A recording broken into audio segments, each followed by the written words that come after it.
What is going on, YouTube? It's a beautiful Thursday night, October 9th, 2025.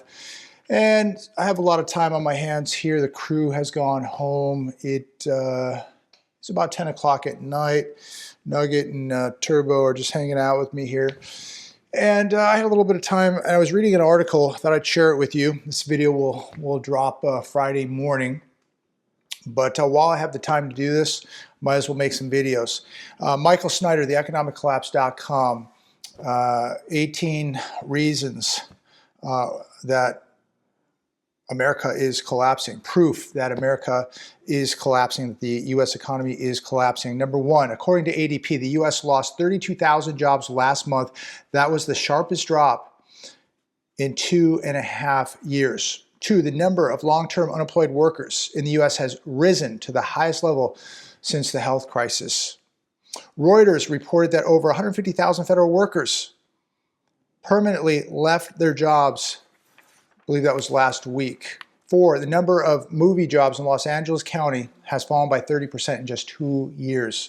Hollywood is being decimated, and I have no sympathy for them whatsoever. Approximately 900 GM employees are facing indefinite layoffs. 6, Exxon plans to eliminate 2,000 high-paying jobs. 7, the tech industry has laid off more than 166,000 workers so far in 2025. 8, people are applying for hundreds of jobs and getting nowhere.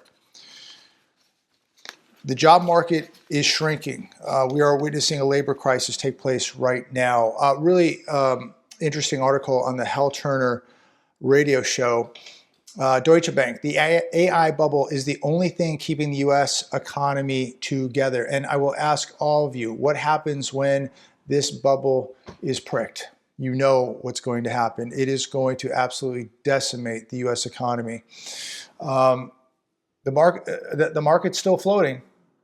And the reason is right now, AI is saving it.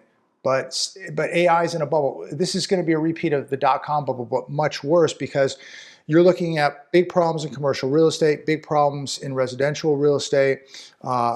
Inflation, we know, is probably upwards of 20%. Wages are not keeping up with inflation. The amount of debt that the average American possesses now is ridiculous. The U.S. debt over $37 trillion. We're in very, very big trouble. And there are people out there that still believe there are no problems. America's not bankrupt. Everything's fine. Don't worry about the $37.4 trillion. Don't worry about the $180 trillion of unfunded liabilities, Medicare, Medicaid, pensions, all that stuff. Nothing to worry about. We'll just sell the Grand Canyon and our problems will be fixed. People have no idea what they are talking about. 48% of U.S. adults under the age of 30 currently have a full-time job. Only 48% of U.S. adults under the age of 40 currently have a full-time job. That is staggering. 10, in 1950, 50% of 30-year-olds in the U.S. owned a home and were married. Today, that figure is just 13%. So you see the direction this is going in. Not a good one. People, you don't know too many 30-year-olds going out and buying houses today, that's for sure. 11, 44.4% of Americans struggle to make their housing payments each month. In many areas, especially in California, people are spending 40, 50% of their income, in some areas even higher, on their mortgage or their rent. 40 to 60%. Yes, 60%. It is unbelievable. This is unsustainable. This will not go on. 46% of Americans worry about debt every single day.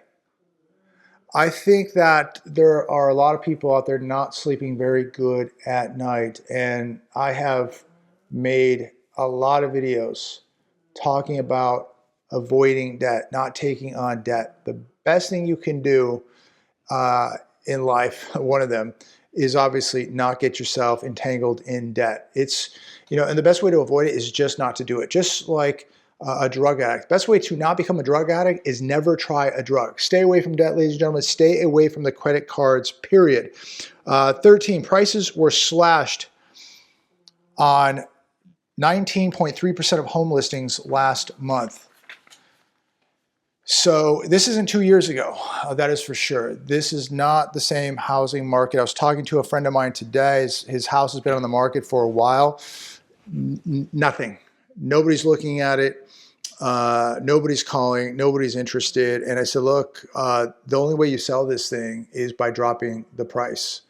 So I said, get ahead of it, because if you think you're just going to wait this out or wait for that 1 in a million buyer, you're gonna cost yourself a lot of money. 49% of Americans say that the cost of living is the biggest challenge that they are facing. Comment down below. Can you relate to any of this? What do you think? 67% of U.S. workers are now living paycheck to paycheck. I think that number is much higher.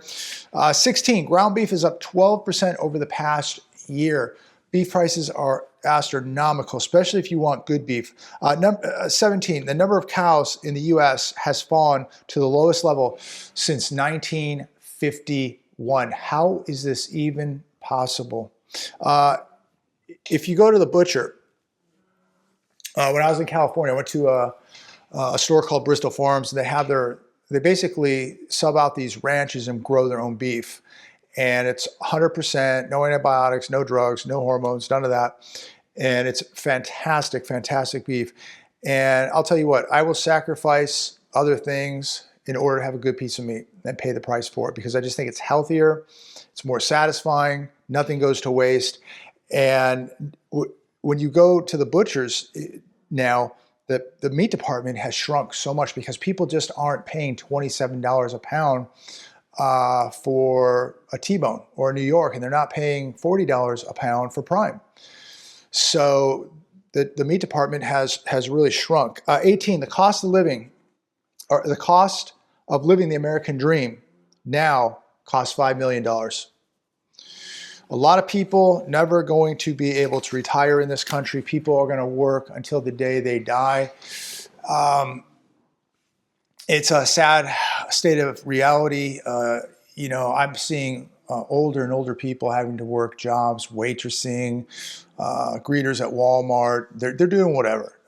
I see old people doing Uber.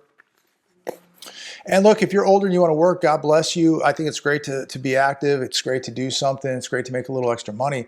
But these people aren't doing this because they want to. A lot of these people are doing it because they have to, and they're working as many hours as they can. And I think what we're going to see now with a lot of the Christmas jobs, the holiday season jobs that are coming, you're going to see a lot less of them this year, because companies just aren't going to, they're just not going to need extra people. They're going to have a very limited amount of holiday jobs out there.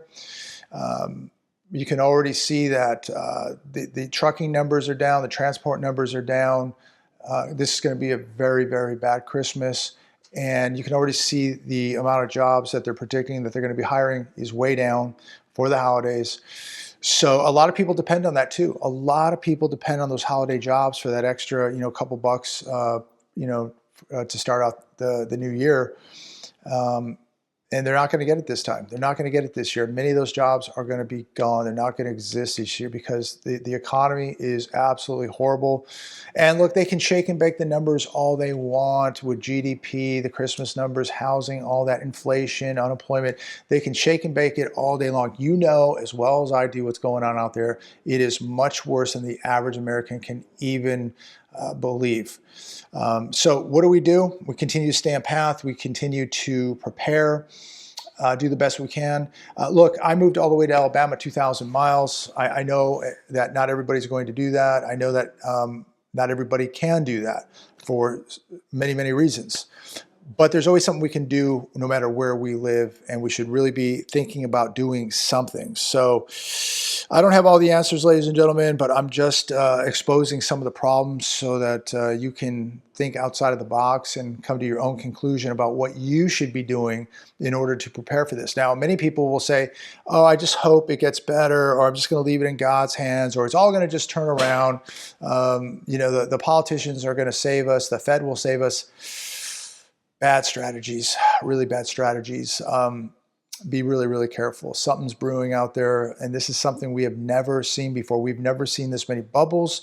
We've never seen this type of debt. We've never seen the average household in this economic condition. Very, very vulnerable. People are very, very vulnerable because they have so much debt. They are one little accident away, one little speed bump away, a flat tire away from big trouble. And that's because they've acquired so much debt, and they really have no assets. They have debt. That's it. And they're still running up debt. And now they have to run up debt just to pay the essentials, to pay the light bill, to pay the grocery bill. They're in big trouble. Millions of people in this country are in big trouble. Aaron was on the other day and just said it's too late for a lot of people. And I believe that's true. It is too late for a lot of people. And, you know, when people say, oh, you're telling people to buy gold and it's $4,000 an ounce, it's like, I'm not telling you to buy gold. I'm buying gold. I know people that are buying gold.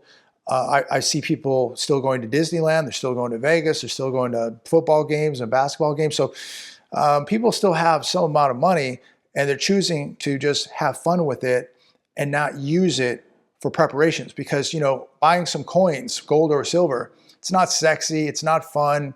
It really doesn't give you any instant gratification. It's not, you know, watching somebody dunk a basketball or, you know, playing, you know, slot machines or poker in Vegas. It's none of that.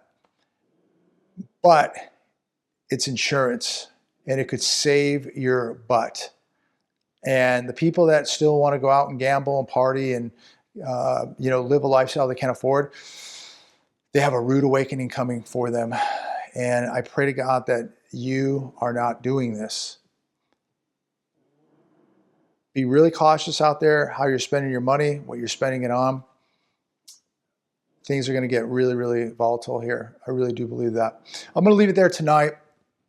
I'm going to wrap it up. Thanks for tuning in. Please like, share, and subscribe. Please, if you would, leave a comment down below. Really appreciate it. Share these videos everywhere. You have my permission to share them all over the place. And pray for America. We need a miracle. Pray for this country. God bless.